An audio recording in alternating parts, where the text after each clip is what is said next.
तुलसी माता की जय। आज एकादशी है और तुलसी जी का विवाह भी है। बोलो तुलसी मैया की जय। तुलसी माता के बारे में कुछ खास बातें मैं आप सबको बताने जा रही हूँ। तुलसी को वृंदा के नाम से भी जाना जाता है। तुलसी को भगवान विष्णु की बहुत प्रिय माना जाता है।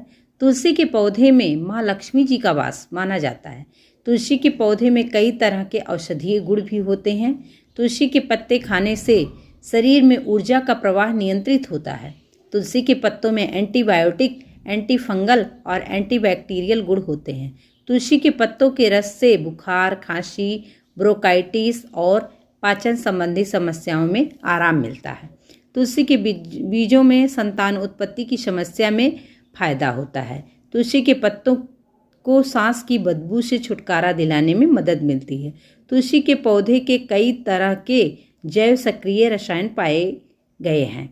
तुलसी के पौधों के आसपास सकारात्मक ऊर्जा होती है, इसीलिए तुलसी बहुत ही महत्वपूर्ण होती है और तुलसी भगवान तुलसी माता जी की तरह पूजी जाती है। बोलो तुलसी मैया की जय।